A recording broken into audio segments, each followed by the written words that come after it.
يعني مواجهة البرازيل اليوم ماشي حلم مستحيل بحال قبل سنوات، بالعكس كاينين الناس دابا كيامنوا ان المغرب يقدر يربح اي منتخب في العالم الى لعب بالطريقه المعروفه ديالو.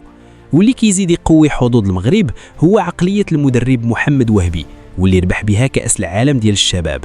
صحيح كاين ضغط كبير على المنتخب، لكن وهبي عارف كيفاش يبني مجموعه عندها الروح القتاليه.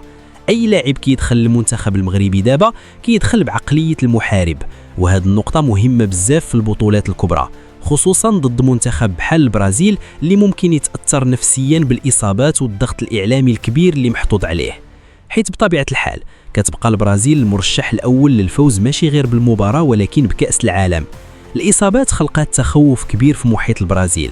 أنشيلوتي باقي كيحاول يلقى التشكيله المثاليه، وبعض اللاعبين الجدد مازال ما منسجمينش مزيان، وهنا المغرب يقدر يضرب الضربه ديالو.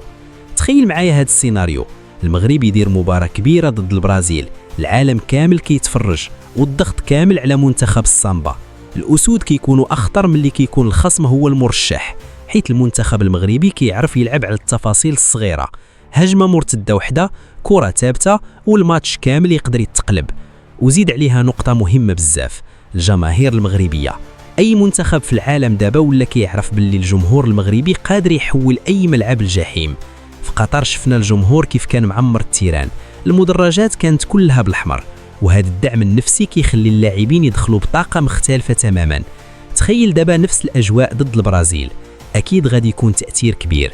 لكن خاصنا نبقاو واقعيين حتى حنا، البرازيل كتبقى البرازيل، منتخب عنده تاريخ مرعب وعنده مواهب تقدر تظهر في اي لحظه. حتى إلا غابوا النجوم ديما كيخرجوا لاعبين جداد، لكن الفرق هو ان المغرب اليوم ما بقاش كيدخل خايف. هذه اهم حاجه تبدلات. السؤال اللي كيبقى مطروح دابا، واش هذه هي الفرصه التاريخيه للمغرب باش يكتب صفحه جديده ضد اقوى منتخب في التاريخ، ولا البرازيل غادي ترجع بقوه رغم الاصابات؟ حاجه وحده اللي مضمونه، اي مواجهه بين المغرب والبرازيل في المونديال غادي تكون من اقوى المباريات اللي الناس غادي تستناها. ودابا جا الدور ديالكم نتوما، واش كتامنوا ان المنتخب المغربي يقدر يربح البرازيل في هذه الظروف؟ وشكون اللاعب المغربي اللي تتوقعوا يكون نجم المواجهه؟ خليوا لينا رايكم في كومنتير، وما تنساوش لايك وسبسكرايب باش تشجعونا نقدموا المزيد.